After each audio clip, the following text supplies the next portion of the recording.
at ya, coming at ya. Rhyme style disaster, coming at ya, at ya. Tell you what's master, coming at ya.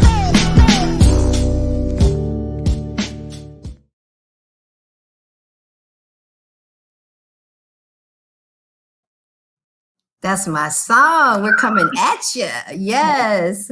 Welcome to the Art of Balancing It All. I am Pam Thompson-Smith, also known as The Firm. And I am TT Lyle Ellis, the ambassador of Buzz. Wow. So we're back. It's been a minute. Glad to be back. We have an amazing show, an amazing dope show with, we've got some dope guests on tonight. So really excited about that. But first, you know how we do. We always start with a wellness check. It's a lot going on. So I want to ask my friend, how are you? How are you doing? Oh, it has been a busy time. I've been focusing on refocusing. Right. For the last half of the year to really get some of those things done that I had planned before this pandemic. So I've had some exciting things happening with clients and with my own individual projects. But, it is also an odd time to be a parent, right? So on the parental side has been kind of, Breezy is definitely getting tired of this whole virtual thing, the virtual camps, the virtual school, just no socialization at all. And so, watching these numbers and to tell you, I am part of the group of parents who think that, eventually kids have to get back to school. We have to figure out this new normal. We have to figure out how to control infections so that they can have the benefits of socialization and the daily lessons that come with, being around friends. But at the same time, these numbers keep spiking. So I can totally see where the parents are who are just like, don't open the school. So, even though some great things are going on, and personally, it's that still that side of not knowing and also trying to raise a kid during this crazy time and keep them level-headed. You know what I mean? Boy, do I know what you mean. Mine's not a kid anymore, so that's even worse. So I have to deal with, the young people just, not taking it as serious. Like, okay, Naya, first of all, you need to stay in the house. But if you go out, you got to wear your mask, and every time we FaceTime all the time because she's still at her grandparents.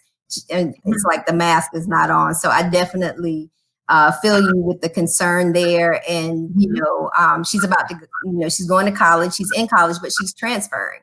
And so we're super excited. This was supposed to be such an amazing time. She got in her favorite school, UNC, not Chapel Hill, but UNC Greensboro. So, and so I'm a very proud mom, but I'm worried about the experience.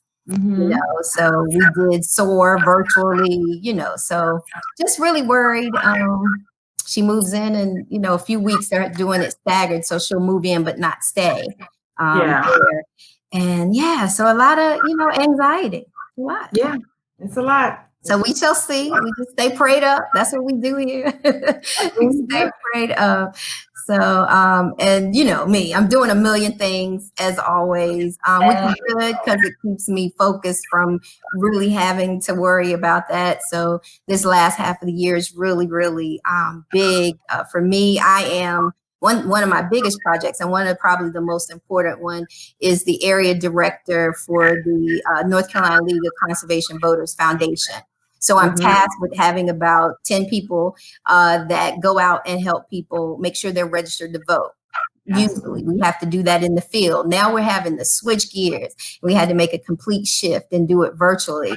But it's so important. So just daily trying to figure out how to get to everyone virtually to make sure that they're registered to vote. That's my big task. That's my 10-hour job right now, in addition to all the other things that we have going on. So I'm excited, though. I'm excited about that task. It's very important. And we'll talk about that in another show about just the urgency of voting now, right now. So that's some of the familiar. Do you have URL for our audience, for those who may be listening and have not registered to vote? I will. I'll make sure that we put that in the tag because I have my own personal one. Oh, okay. northcarolina.org/Pam. Yeah. So I'm really excited. But as director, I'll give you the office one so that my team can get credit as well. So I'll make sure that I do that because it's very important. This is the season. It's like now or never. Game time is on. We've got to vote and we've got to get people out to vote.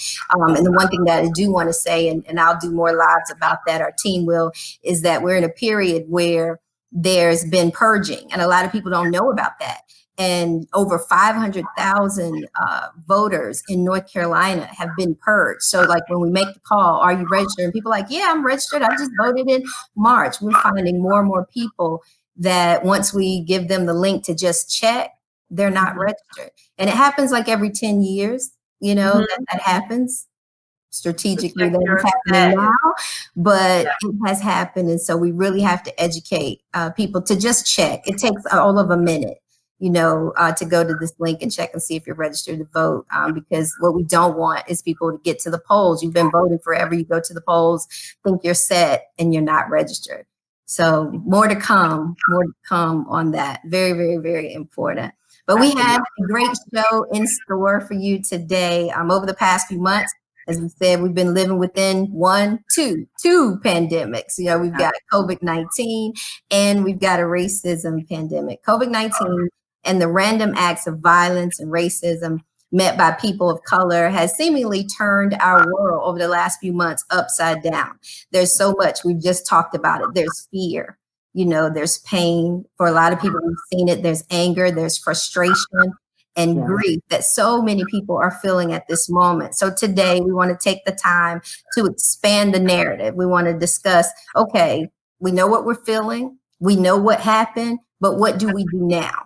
You know, what needs to be done now to drive this long-term change to fight racism? So that's what we're going to do today. And I'm excited to talk to our two guests. Our first, Mr. Tru Pettigrew. Tru is founder and president of Tru Access, which is an organization that bridges the cultural and generational gaps between multicultural millennials and corporate brands and agencies. Tru is a celebrated author, an engaging speaker, as you will see, a committed community leader, and an award-winning marketing executive with 20 plus years of experience as the nation's top advertising and marketing agencies. Welcome to the art of balancing it all, Mr. Tru Pettigrew, and he is the truth. Yeah. So we're excited to have you here, Tru. Thank you. Thank you both for having me. It is an honor and a pleasure to be here. I really mean that. Thank you for having me. You are welcome. And while we have you, we're just going to go ahead. We start with all our guests. Ask, how are you doing? Let's do a quick wellness check with you. How are you doing? Yeah. Well, look, everything that you've said in your opening, talking about COVID-19 and the racial unrest that we're all experiencing, it's been a range of emotions recently. But I remain encouraged. So I am encouraged right now. That's awesome. That's it. That's a good word. Remain encouraged. And sometimes you got to point back at yourself, right? And encourage yourself. That's right. Well, we've got another dope guest coming up. We're also excited to have this next young man, Mr. Jeremy Collins. Jeremy Collins is a civil rights advocate and a lawyer for justice and peace. He currently serves as the engagement director for North Carolina Governor Roy Cooper. Prior to this post, Jeremy served as Director Counsel of Racial Equity Project and Advocacy Policy Council to the Southern Coalition for Social Justice. Jeremy is an organizer. He's a consultant. He's a strategist and a volunteer for many justice causes. Jeremy is committed to the beloved community. He's a true servant leader. And you know what I love most about Jeremy is that he leads with, what can I do for you?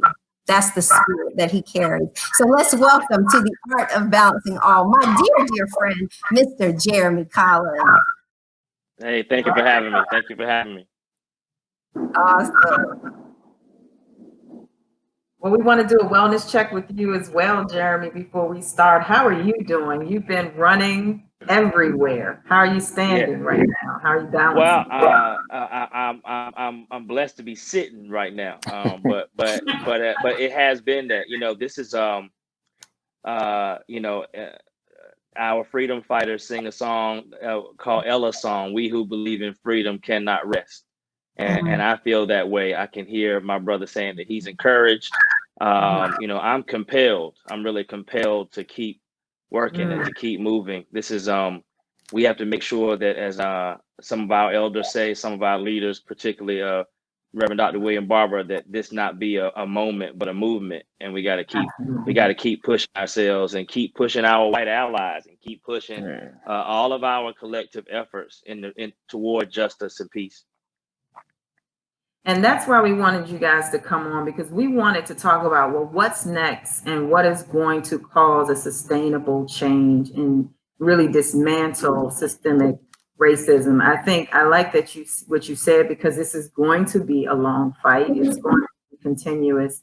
It's going to be going on for many, many years. And so we want to talk about what can we do to continue to move forward. So let's dive right in. And Tru, could you tell us, there's many different interpretations of systemic racism. And as a person who works with both the cops, the police, and you work with corporate America, systemic racism changes just when you talk about those two things, right?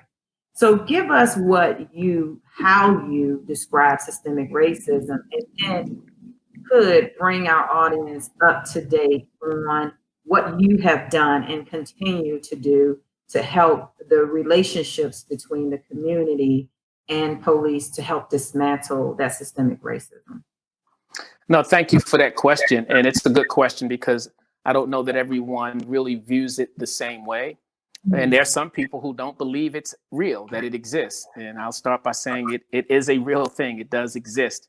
And it goes back to the origin of this nation, of this country that we're in. It's based on the founding elements and components of this nation. So it's been embedded into the system. And as we define systemic racism, I think we would all look at the term racism and define that as discrimination against a group of people based on their race, discrimination, oppression, and prejudice in the way that you treat a group of people based on their race.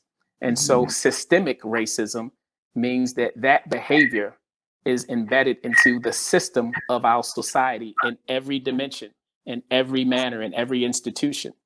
And so that is not, and you talked about the law enforcement, and I think it's important that we understand this, where the focus is on law enforcement right now, and it should be there because we see the tragedies that are taking place, but it should not be relegated just to law enforcement, because that is only one element, one component of the system. And so that same treatment and behavior exists in our educational institutions. It exists in our government. It exists in our healthcare systems. It exists in our financial institutions. It exists in the real estate industry. And so we have to realize that it exists in the hearts of people. And people are a part of these institutions. When we talk about an institution or an organization, whether it's corporate America or whether it's law enforcement, it is not just this inanimate object or institution. It is filled with, operated by, and run by people. And the racism exists in the hearts of people. So it is embedded into the systems and have been that way from the very foundation of this nation. Absolutely. So how have you tackled it? Because if it's in the hearts of those who are continuing the system, how do you tackle that when you are starting communications and conversations with the community, with law enforcement? How do you really get at the root of it? It's really changing the hearts and minds of people and being able to hold them accountable for their choices, decisions, actions, and behaviors. And it's been my experience that one of the best ways to hold people accountable is to be in relationship with them. It's virtually impossible to hold someone accountable that you're not in a relationship with. And I think it also starts with education and helping people understand how to develop and exercise their empathy muscles. Because people, it's so easy for people to be dismissive of someone else's life experiences simply because they're not their own. I can't tell you how many times people have been dismissive of some of the things that I've shared with them about how I have had been on the receiving end of excessive force by law enforcement, how I've been followed around a store, how I have been mistreated or called the N-word. And people like, oh, come on. No, really, like they find it hard to believe that this type of behavior exists in our society simply because it's not been their reality. And I think we have to help people to develop the levels of cognitive empathy, emotional empathy, and compassionate empathy so that they can understand not only that it does exist, but why it exists. And I think that comes through education and really looking at the history of how it can come about. If we talk about the post-traumatic stresses of Blacks in America, post-traumatic slavery syndrome of Blacks in America, and that's a real thing, still dealing with the trauma that has plagued our race post-slavery. And what I find myself having to educate our white counterparts on is the impacts of slavery on whites in America, which is why the seeds of racism continue to reemerge and rear its ugly head because of how the messages have been passed from generation to generation. If you were a young white child during slavery, during Jim Crow, right, and you are watching your parents mistreat men, women, and children, rape men, women, and children, beat men, women, and children, taking Black babies and using them as alligator bait, which were common practices in places like Florida, Alabama, and Georgia. If you are a white child seeing your parents do these things, lynching, the cognitive dissonance of it all would force you to have to believe that these people are less than human. Otherwise, what's the alternative? You would have to view your parents as monsters.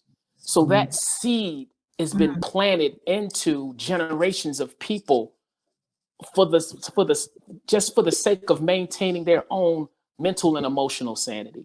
And so now we have to flesh that poisonous seed out of the hearts and minds of men and women in our nation.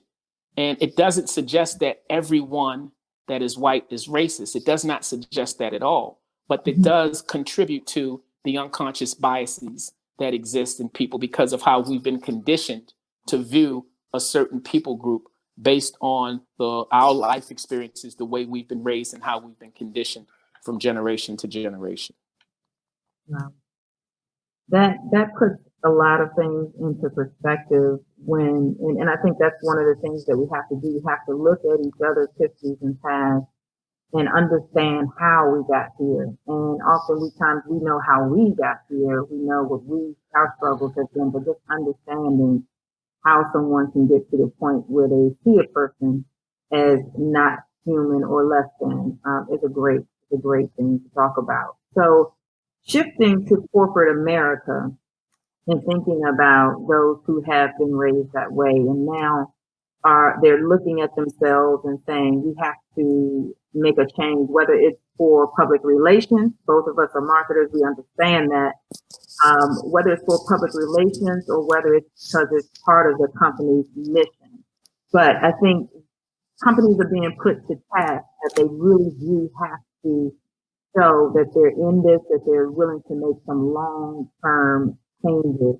So what are some ways that you suggest an organization, especially I'm not talking about the Ben and Jerry's of the world or the Nikes of the world who have in some way been a part of social justice for some time, but for these organizations that are literally just pulling off their blinders and saying, well, what should we do?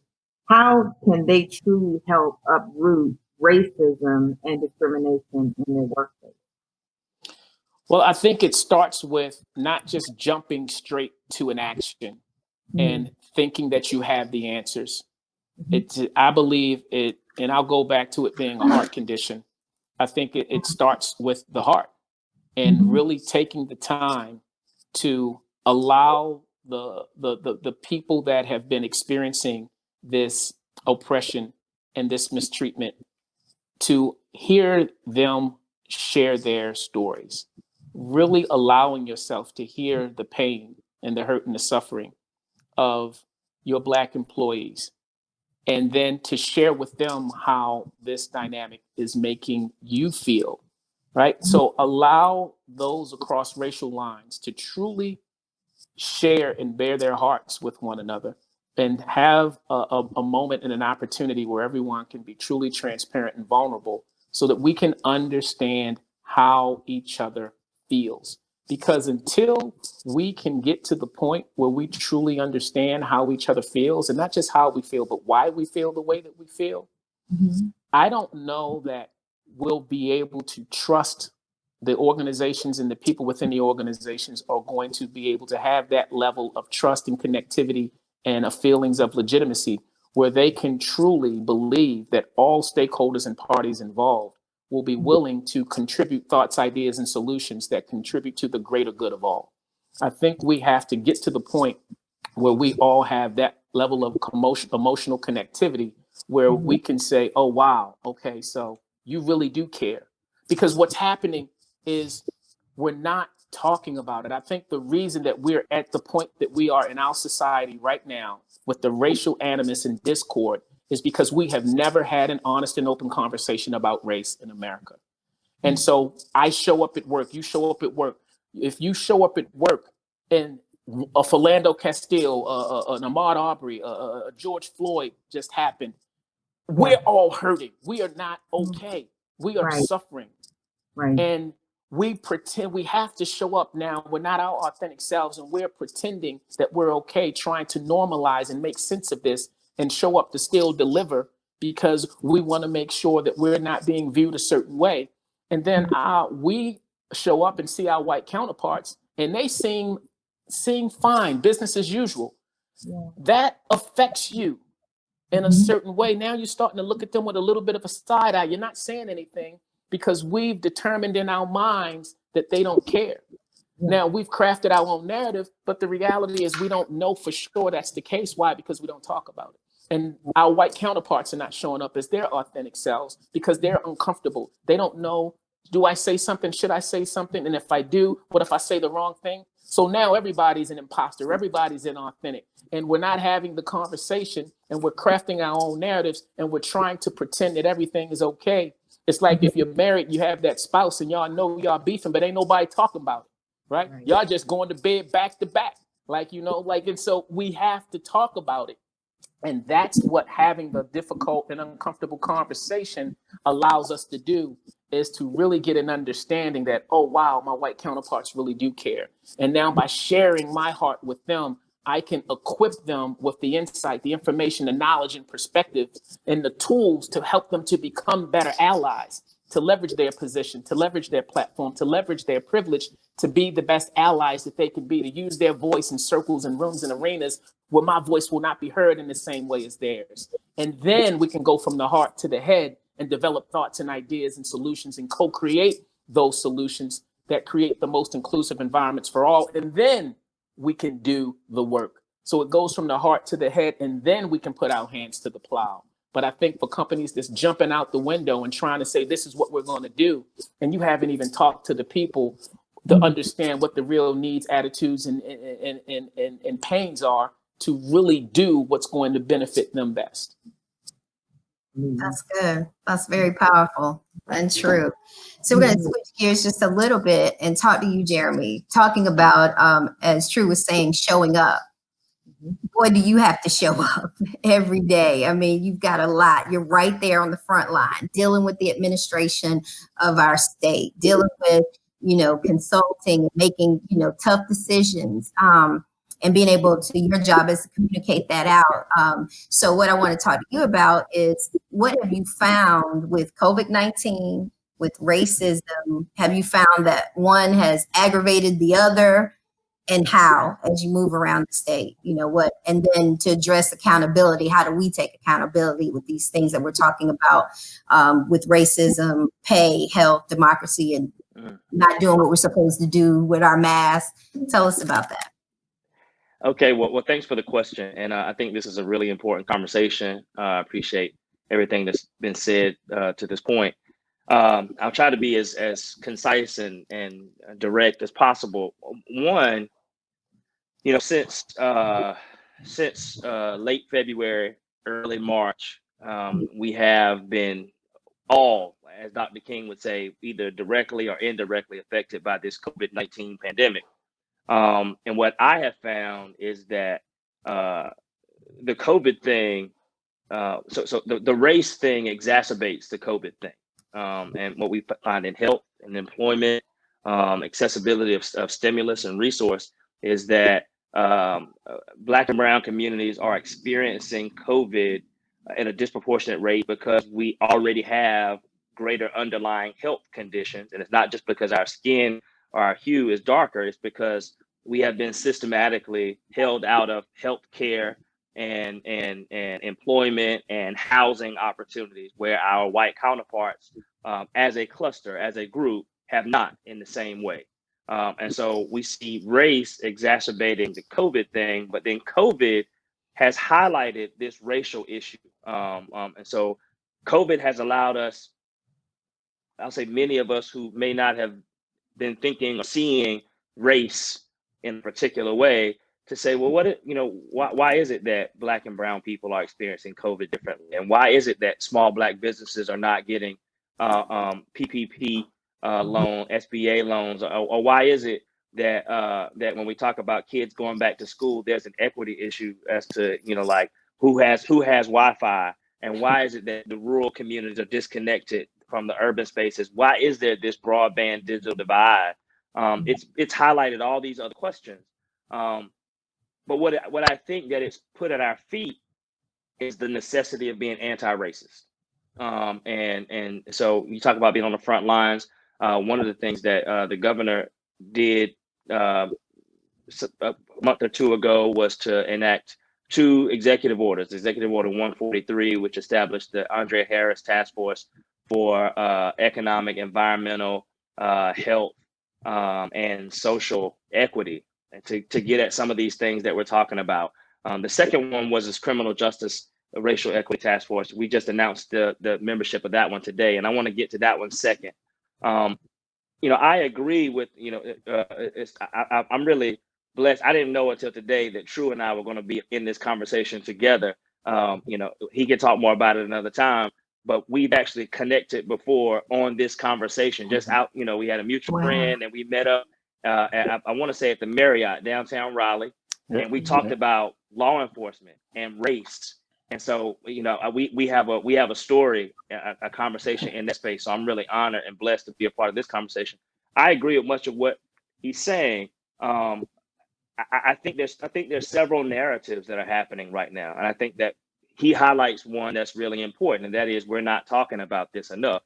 At the same time, it's arguable that we've been talking about this for 200 years. And it's arguable that there are people who say that this is not my reality. And it's not because it hasn't been told to them, but they've been willfully deaf to it for generations. And so when we have this conversation about where we are, I think words are important. And I think that we, as the governor was beginning to take these 2 really good actions, we had to reconcile with the fact that we didn't need to look and learn and research to figure out why businesses were not getting PPP loans. We know that banks were standing between the federal government CARES Act and small Black businesses. So we had to establish a small hub, a small business enterprise through our North Carolina hub office to make sure that Black businesses were getting those resources. So there is a part of this that requires looking at the heart, kind of winning over hearts and minds and pointing people in the right direction. But there's a large part of this where what happens is a garden moment. And I describe that because I think it's so accurate. If you're a person of faith, as Jesus is making his way to Calvary that evening before he tells his disciples to pray with him in the garden, right? And what happens is they become so overwhelmed with what's happening that they fall asleep, that they become inattentive.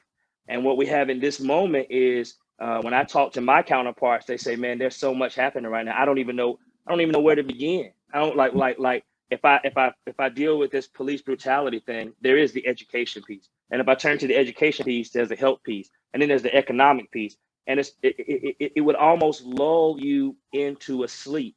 The problem with that though is the world, like Rip Van Winkle, the world is going into a revolution while we're falling asleep.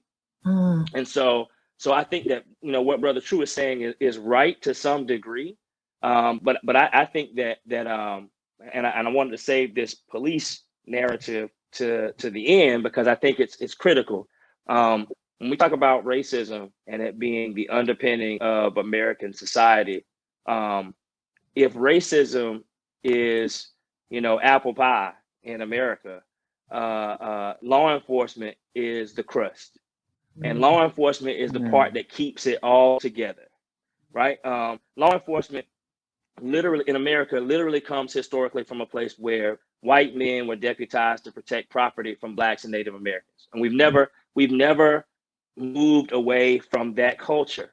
And so that's why when you see this difference, even a lot of our politicians, when we're talking about the riots and the demonstrations, if they weren't careful, it would be very easy to show so much more compassion for property than for people. It was, you almost had to remind people that there's a reason that this fusion coalition of Black, brown, and white children are out in the streets. Some of them tearing things up, others of them praying, others of them chanting. There's a reason for that. But in America, we have such a premium placed on property. Our initial jurisprudence within the country was around who gets property, who gets to say they can be in a place.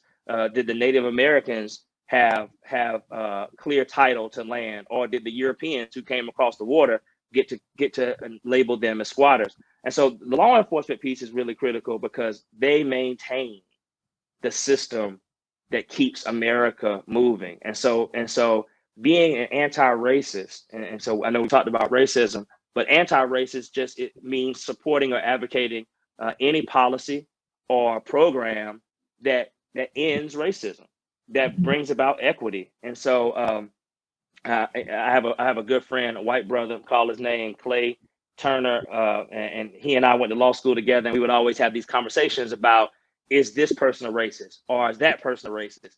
And that friend helped me to understand that conversation is for the most part trivial. The better conversation is, and the better conversation is, who is anti-racist? Because when you talk about who is anti-racist, you're not having a Black-white conversation, right? It's not about, well, if this person's white, then they're racist, and if this person's Black, are they being discriminated against? What you're doing is you're saying, who is putting their shoulder to the wheel of ending racism and bringing about equity?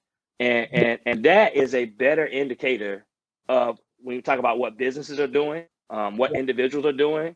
We're in a space right now, literally, where we got to ask ourselves some tough questions. What are we doing? And it's not just a wait and see type situation. We have real harms that are being experienced by everyday North Carolinians, everyday Americans, and we got to sign ourselves up either on the side of justice or on the side of the silent folks who aren't doing anything, which attributes what either you're actively racist or you're not being anti-racist. Either way, it's harmful, it's violence to marginalized populations. And you are listening to The Art of Balancing It All, where we are discussing what's next for forging long-term change in dismantling systemic racism. Yes, and on this half of the show, we're going to begin to dismantle this system and move forward with steps to evoke deep structural change. So my next question is actually going to be for both of you. I was reading some different polls, and you can pull up all kinds of polls and all kinds of statistics, but it says that right now, I don't know what you guys think about this, but it says, and Jeremy talked about people being asleep, been asleep for 200 years. Well, now it says that Americans are awake, that we're woke, right? It says 76% of Americans now see racism and discrimination as a big problem, which is much higher percentage than the last 5 years. So I want to ask you a question. Do you see hopeful signs of change? And if so, what signs do you see? We'll start with you, Tru. Yeah, I think what we're seeing is, due to the advent of technology, it's become undeniable. And as Jeremy said, Blacks in America have been talking about this for years because we've been experiencing it. And it's been seemingly falling on deaf ears. And people, as I said earlier, being dismissive of the realities and experiences of others simply because they have not had those experiences in their own lives. And when you're not experiencing it, when you're not seeing it, it's easy to be dismissive of it. And I think with social media and us seeing these incidents take place on a regular basis with the level of frequency in which we're seeing these things, it's now becoming undeniable. And so for those that are in the what I call the middle, there's a study that suggests there's a spectrum of sentiment with whites in America as to how they view Blacks in America. And that spectrum goes from one side, and the word that they use in the study is comity, comity, and it's essentially being compassionate, right? I see Jeremy nodding because he's smarter than me. I didn't know what that word meant. I had to look it up, bro. And so that's one end of the spectrum where people are compassionate and empathetic, and they get it and they understand, and they are looking to do something to affect change. And then the next level up on that spectrum of sentiment is ambivalent or indifferent, right? The people that aren't doing anything. As long as it's not affecting me, it's not at my front door, I'm going to put my head in the sand. And I'll just ignore it. Then the next end of that spectrum is animus, people that have animus towards Black people, mostly because of the societal conditions and the narrative that have been created, where they feel as though Black people are the reasons that they have to pay higher taxes because we overpopulate the prison system and we're having to pay taxes, or we're the ones on welfare and that's causing them to have to pay for us to get a free ride, or we're the ones benefiting from getting jobs because of these different acts that are in place. And so there's this animus that is projected towards Black people. And then the far end of that is just flat out racism. And the study suggests that the majority are in the middle. They're either ambivalent or experience animus. And the smaller percentages are those that are in the compassionate bucket or those that are in the extreme racist bucket. And so I think what's happening is those that may have been ambivalent or even experienced some animus and that have allowed themselves to succumb to the narrative of being lazy or being over criminalized or being over sexualized, whatever that narrative is that has been perpetuated through media and entertainment, they're now starting to see through the advent of social media and technology, oh, wow, the things that I've been hearing, the things that have been said, and they're no longer relying on their primary source of information about people that don't look like them to only come from other people that look like them. And so I think that is a part of what's contributing to the awakening, as we suggest. And so when I look at the most recent incident with George Floyd, I think I am seeing, when we look at the demonstrations and the protests, and Jeremy touched on this, I am seeing a lot more of our white brothers and sisters out there.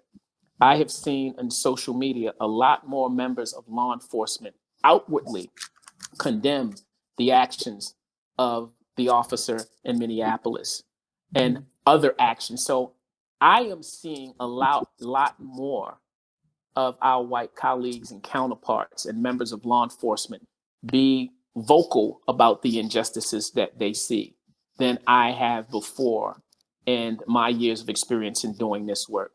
So I believe that we've reached a tipping point where it may be trending in the right direction, but it is my hope that we maintain this level of energy, if you will.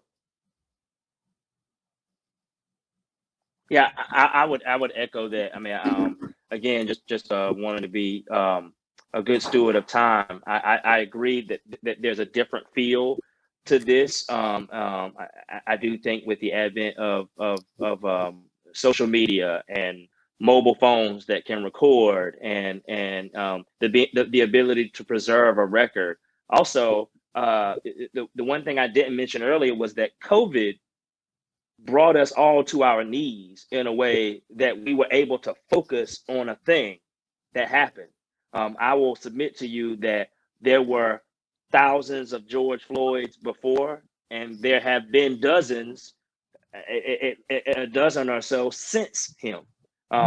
This isn't a thing that has ended since the end of May, where law enforcement have killed unarmed Black and brown people. But COVID had us all in a space where, one, this wasn't a video that we saw 6 weeks or 2 months later. It literally is almost real time. And then we're all kind of in this vulnerable space where either we are sick or healing or in a sickness ourselves. Our heart light was already on in this space. And then here comes this brother laying on the ground with a knee in his neck for 8 minutes and 46 seconds, who literally calls out to his dead mother saying, "I can't breathe and you're killing me." There was something about that imagery that brought people who may have prior to that point had a hard heart into a soft place, into a softer place. And so, I mean, yes, I think we are seeing a new fusion, intergenerational, interracial, interdisciplinary movement of folks who are out on the front lines. I believe it is stemming broader, important conversations. One of the signs that I can see is more of our symbols of Confederacy and more of our symbols of hate coming down. Now somebody said to me last week, why is it a big deal that we pull these things down if it's not tied to some sort of policy change? Then what does it really mean? And my sister Pam, you'll understand this. I explained to people. I said, I'm a Tar Heel through and through. Like, I got some UNC on every day.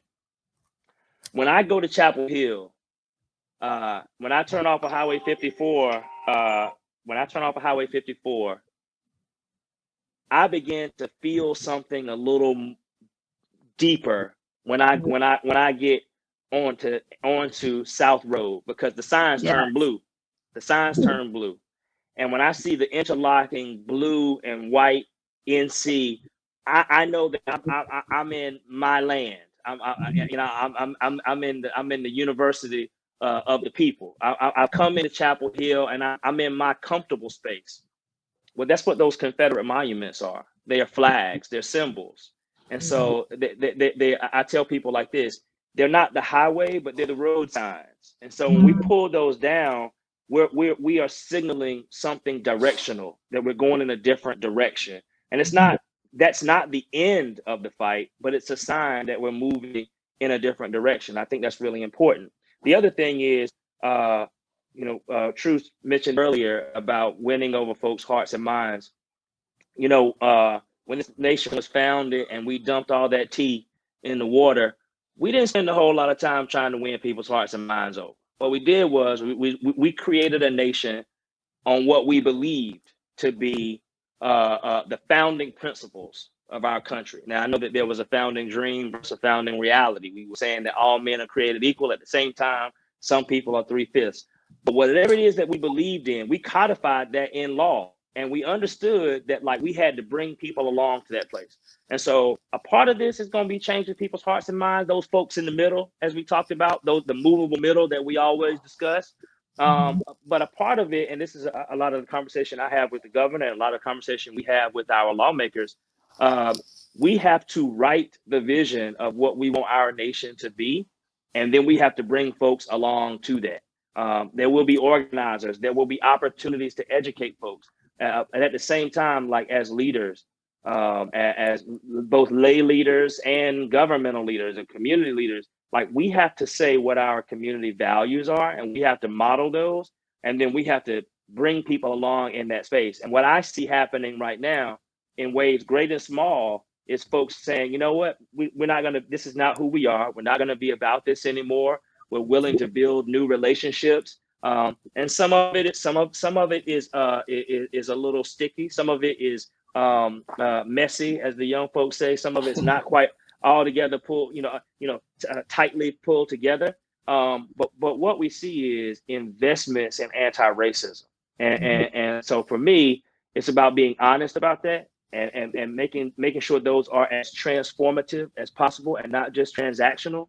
And again, the law enforcement piece is so critical because that is the bedrock of this system. When we talk about slavery, slavery was maintained by two things. Well, three, let me say slavery was maintained by many things, but beyond, the dehumanization of a whole class, a group of people, and beyond the brutality, there was ambivalence in law enforcement that allowed that to stay in place. I mean, literally, our black codes and our slave codes maintained that system beyond slavery, even in and through Jim Crow. And so law enforcement is critical in setting the standard. We're going to talk about professionalized law enforcement. Then just as they have maintained that system, and it's not just the beat cop, in the governor's new Executive Order 145, we aren't just talking about the guy in the car who writes you a parking ticket, or the guy, a speeding ticket, or the guy who, maybe takes you into custody. When we talk about law enforcement, that's everybody from the jailer, the guy who maintains that local jail in the county, all the way up to the attorney general of the state of North Carolina, who is the top cop in the state. Like we have to reimagine our criminal justice system on a whole. And I close by saying this, in a lot of our work, when we talk about civil rights, I think the seminal text on organizing is really Dr. King's letter from a Birmingham jail. And he describes the four parts of a nonviolent campaign as essentially being a collection of facts, a negotiation, self-purification, and then direct action. But folks really forget that Dr. King was only writing that letter because he was responding to people who were saying he shouldn't be in Birmingham. Mm-hmm. Like there would be no letter from a Birmingham jail if Dr. King's friends weren't saying, why are you here and why are you doing this? And that was in 1963. Here we are in 2020, and we're still hearing some of that, like, well, what does this really mean and why are we doing this? And so it's critical for us to continue responding in the constructive way. And the constructive way is we've collected the data. We've been talking about this through negotiation. We've had this period of self-purification. I think you see that happening now through this COVID space, but direct action is absolutely necessary. And I think that's what people like young folks all across this state and across this country are doing now. So when you talked a little bit about the intergenerational aspect of all of this, right? As we are trying to push the anti-racism narrative. And I was thinking about a conversation that my dad had, that we had. And, for a boomer, seeing this happen is similar to seeing Obama be elected as president. This is something that they always wanted, but just wasn't sure it was going to ever happen. And when you think about the boomers and my dad himself, who participated in protests, who was out there pushing the narrative forward, and then passing that baton on to us Generation Xers, which I'm sure each one of us knows we were driven to get an education, driven to do better, driven to excel, because that was the way to get things better, right? And then we realized here that we weren't really getting at the root, right? So we have the boomers who took us one level. We have a Generation X who we were able to get into some doors and some rooms that we never were in before. But then you have these millennials who are ready to just knock the door down, right? They are, as my father said, he said, they are not playing, right? And so, to be frank, I always had this conversation with my dad, and he thought I was crazy, especially in college when you have these extremely educational debates with your dad because you just want to let him know how much he's learned, right? But I always told him I felt that there was, with every generation, it was becoming normal to be around a diverse set of people who know more about the other race, and that eventually we would get to the point where the younger generation will not go for the racism or become anti-racist, as we talked about, right? And if you saw Dave Chappelle talked about how he stepped back. He said, "It's not my time; it's their time." So we have these three generations, all of us who are vested.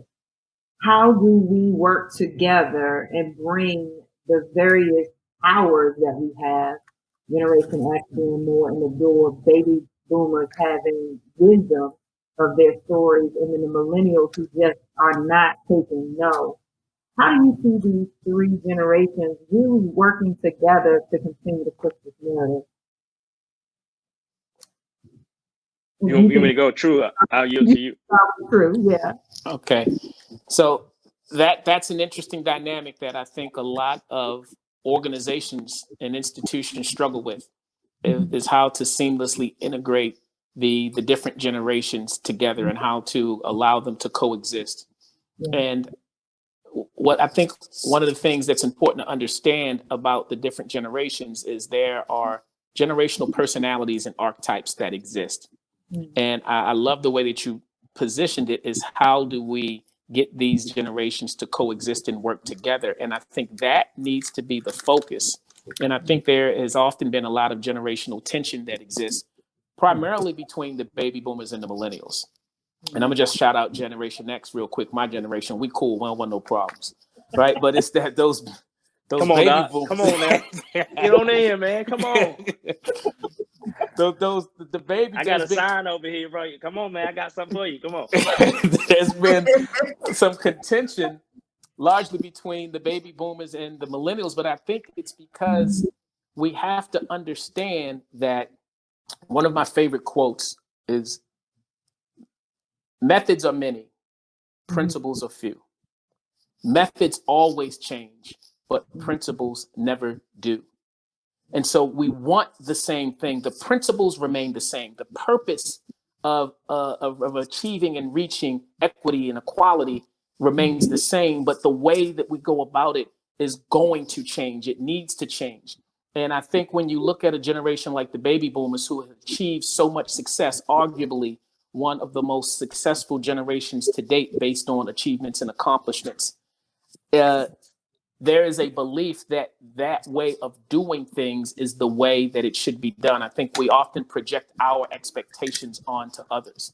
And I think if we understand that there is that wisdom that the baby boomers have, there's that experience that Generation X has, there's unprecedented access to information that the millennials have in being digital natives to understand how to leverage technology to affect the change and do the things that are relevant and necessary for the time and the culture that we're in today.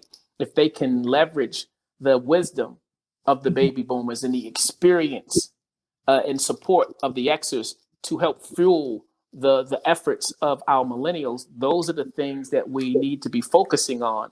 I have conversations with a lot of millennials who have this unprecedented access to information, and I find myself reminding them that information is not knowledge. It's not knowledge until it's been applied. So your generational X and baby boomer counterparts have knowledge, and when you consider it from the baby boomer standpoint, wisdom that can help fuel your youthful exuberance and energy and the momentum to do the things that this generation is not necessarily equipped or in position to do. But if we come together, if we work together and truly collaborate, then I think that is what something else that is going to be necessary for us to achieve the change that we want to see. And so one thing that I also find about the interesting about the baby boomers and what they went through with the civil rights era, and then what we're seeing with millennials during this current civil unrest is, I forget who said it, but it's, we can teach what we know, but we reproduce who we are. And so there are a lot of similarities, which may be why there's so much contention, right, between baby boomers and millennials, because there are so many similarities. And I liken it to, and I'll wrap this up, but I liken it to David and Goliath, right? When David was the millennial of that generation, Saul was the baby boomer of that generation. The focus, the goal, the purpose was to eliminate Goliath. And so when David showed up and Saul saw that David wanted to participate in the collective efforts, he said, well, this is how we do things. Here's this helmet, here's this shield, here's this sword. This is what you need to do. This is the way that we defeat enemies. David tried it on and was like, no, I can't do it the way that you do it. But if the purpose, if I'm clear on the purpose and the vision and the assignment of what we want to accomplish, give me your wisdom, give me your experience, help me understand things that I need to know to better equip and prepare me. But let me create this app real quick. Let me create this slingshot app and go out here now that I understand what the goal and the purpose is, and with the guidance and support that you're giving me. Then let me go out here and try a different method that's more relevant to my skill set and my gifts and my talents and the times that we're in. Because with every generation, it brings new expectations, a new era and new expressions. And I think it's critically important that we leverage the wisdom, experience, and the energy of the generations to combine to deliver on what we all collectively want to accomplish. Yeah, I want to agree with that. Put put slightly differently. I've been Pastor James White and I have been talking about kind of the four phases of engagement, or being engaged in this. The student, the teacher, the warrior, and the elder. And what we're really talking about is how do these categories not just coexist, but like harness their power, harness our power together toward a collective goal, as what Tru was mentioning a moment ago. And let me tell you something. I was talking to another brother, James Davis, the other day, Grace Church in Raleigh, and we were having a conversation about how God uses things in you or in your personality that folks might have once deemed something negative, but it's used for an ultimate purpose of glory, right? And so in this space, we're talking about a generation of people who Hillary Rodham Clinton referred to as super predators. Yeah. I want you to remember this now. Yeah. And I'm a cusper. So like, I just turned 40 this year. But I'm also, I got my foot in that crowd of people who don't give to, look, I've asked questions. We came to the meetings, and we've collected all the data that we can, and y'all still keep ignoring this situation. I mean, we can handle this a different way. Like, I would rather, it's funny because I sit at this government table, and I'm being very honest right now. I know somebody's gonna see it, probably someone in my office, that's gonna be okay. But I have this reputation in my space of like, he's gonna push to like do this thing, and we like to slow things down. The state government moves at a snail's pace. But just because the government moves that way, don't make it right. Like, there's some things that we know ought to happen, and so when I was 5, it was always into something, kind of rambunctious, and it's like, inquisitive. Why does it got to be this way?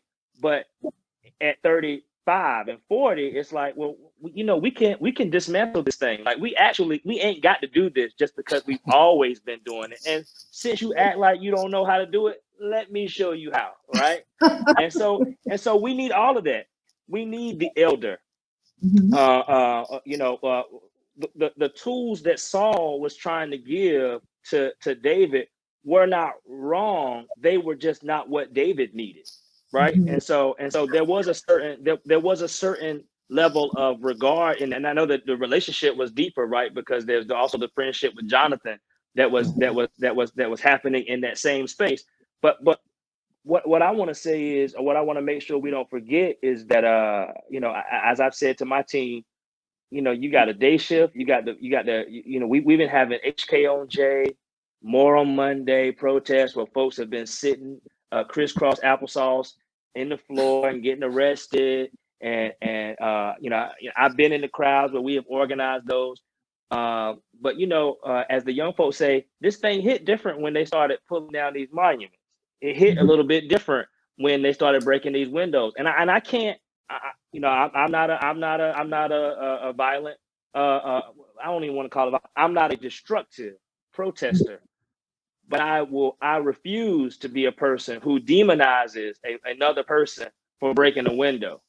When we are living in a society that breaks down complete communities every day, right? And so we have been put into these verbal assaults where it's like, this protester is better than this other protester because this one was silent and he had a flag, and this young lady threw a brick through a window, and therefore, like, she's a deviant. We're a nation of laws, and what I remind people is that a lot of these laws have maintained this second-class citizenship that these young folk today are like, nah, we not about to just do that. You're not just gonna tell me that that's what we're doing, and we just gonna do that quietly.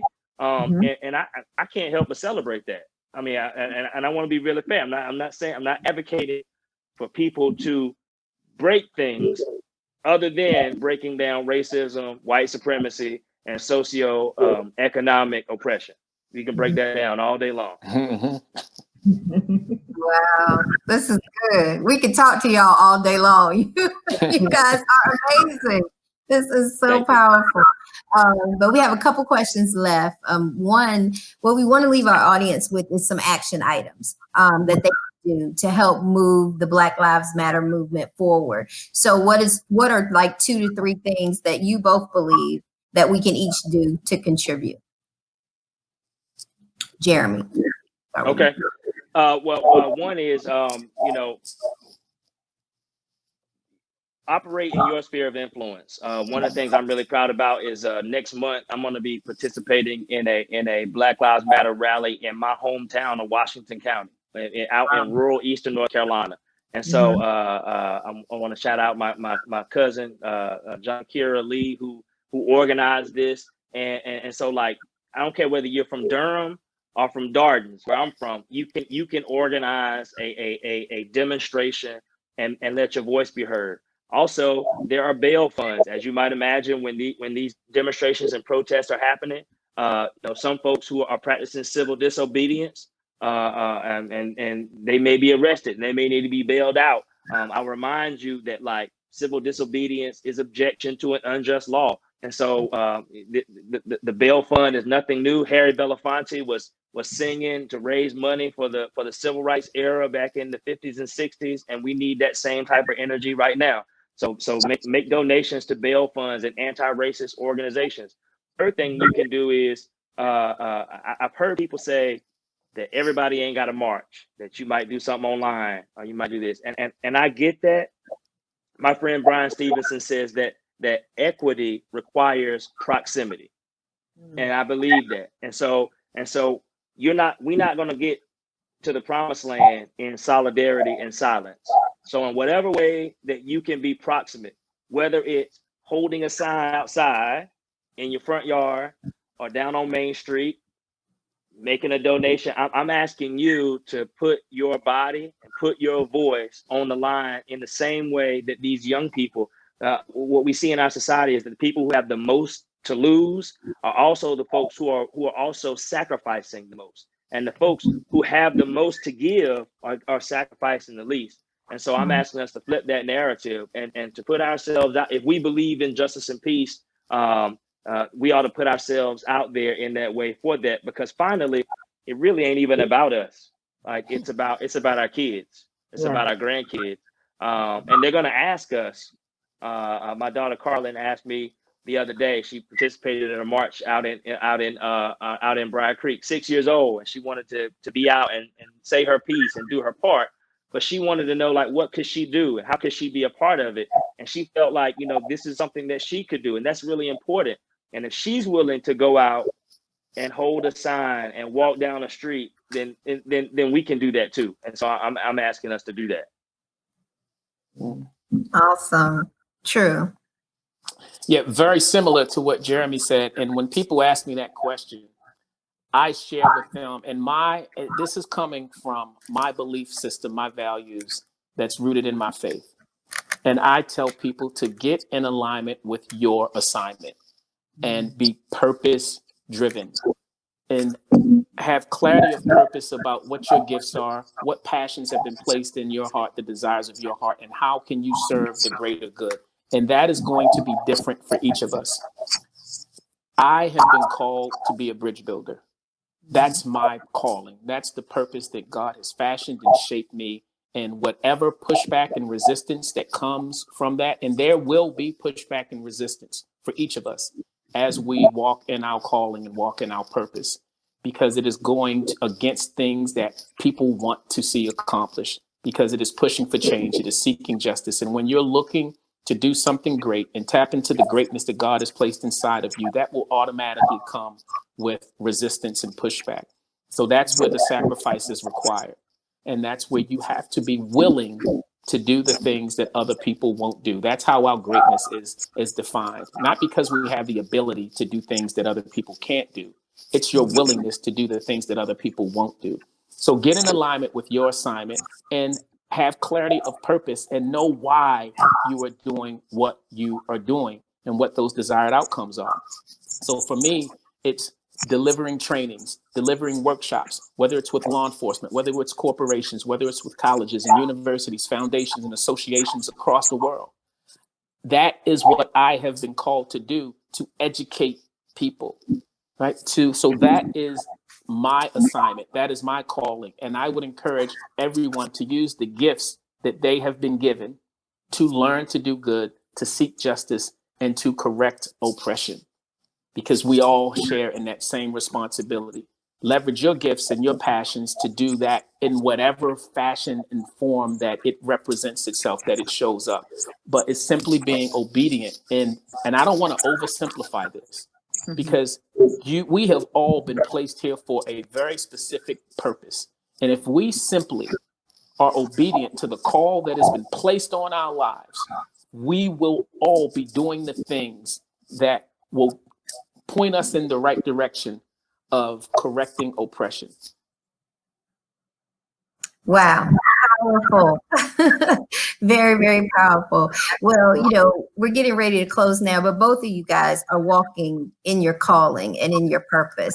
But that comes with doing so many things. And you are on the art of balancing it all. So, of course, we have to ask you the question. Do you think it's possible to balance it all? You have family, friends, work, your relationships, your calling, your purpose. How do you balance it? Well, go ahead, Jeremy. I'm sorry. Well, I think that's the faith part of this, right? I mean, I don't know how I balance it all, and sometimes I don't. Sometimes things lack, and I have to be extra vigilant in another area. I think that's where grace comes into play. That's mercy. I have a red line on this. There were about 3 days last week where I really didn't get any sleep. And so I've got this, my brother told me, he said, man, like somebody punched you in the eye. And so it's self-care, eating, sleeping, drinking water, praying. Brother Tru said, walking in your purpose. So I don't really know how to balance it all. I think the best thing that we can do is be essentially nimble and obedient to what it is the spirit or the universe is telling us that we need to do. because we can, things become out of alignment, and so we have to like really be intentional about making sure that we're doing that. But it's not easy. This work is all consuming, and it's difficult to keep it all, kind of keep your arms wrapped around it. But with God and with prayer and with our friends, I mean, I think the other part of this is an acknowledgement that we can't do it alone.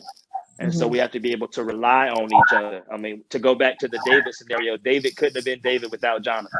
And it took Jonathan being so close to the king to be able to help David navigate. And so like, I want to remind, like it's not just who we are, it's also who we have around us, our partners, our spouses, our friends, our family, our universe, our village. Like those are the people who help us keep things in balance as well. So we got to come out of ourselves and just really rely on our networks and our people to help us do that. That's good. That's good. Yeah. And I would agree with that. And to build on that, I would again say it's rooted in faith and purpose, in my opinion, in my experience. We all share as people. We all share the same 7 life dimensions that compete for our time and attention every day, that pulls us in 100 different directions. We all have family needs. We all have career needs and wants. We all have physical needs and wants. We all have intellectual needs and wants. We all have social community needs and wants. We all have material needs and wants, and we all have spiritual needs and wants. We all as human beings share the same 7 life dimensions that compete for our time and attention. And if you choose just one of those, just family or work, just pick one. And there's so many things within one life dimension that competes for your time and attention.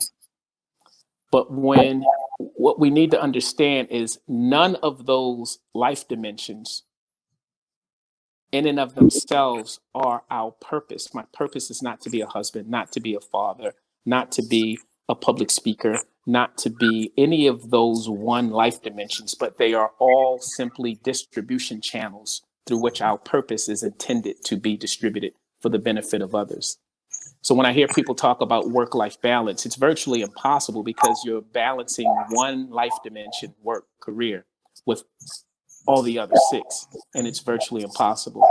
But when you're walking on purpose, when you've gained clarity of purpose, it becomes a seamlessly integrated circuit where they feed one another. They no longer compete with one another.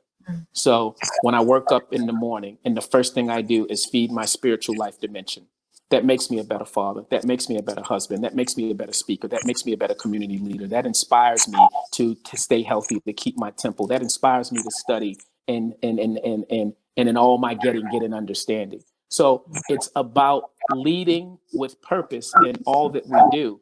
And then all of those life dimensions that would otherwise compete with one another, they become a seamlessly integrated circuit that fuel one another. Thank you, guys. This has been powerful. It's been actionable. And then at the very end, you even gave us some life lessons on balancing things and the fact that you can't, but you can at the same time, right? So way in the order in which you do it. So thank you guys so much for joining us. We know you are extremely busy fighting right now. And we appreciate you giving us this time. We hope that our audience has, 1, learned something, and 2, has actions that they can now go out and do on their own as well. And Pam, I think we'll let our audience know every time we have a show until election exactly how you can vote. I will. And check your status. So we're going to keep that mission going because I am an ex-poli-sci major. I worked for the American Political Science Association. I worked up in Congress, and I know with all that of my being that you have got to get out to vote, and not just on a national scale, but on a state scale as well, because now we have governors like Governor Cooper who is really making change. And we need to keep that going. So thank you to our guests. Thank you. For joining us this week on The Art of Balancing It All. Make sure to visit our website, theartofbalancingitall.com, where you can join our tribe and subscribe to the show, which is available on Podbean, iTunes, Google Podcasts, and Spotify. And subscribe so you will never miss a show. Also, be sure to follow us on social media at The Art of Balancing It All on Instagram, Facebook, and Twitter.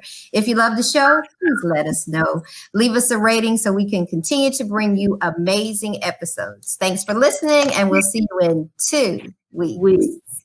Bye. Bye.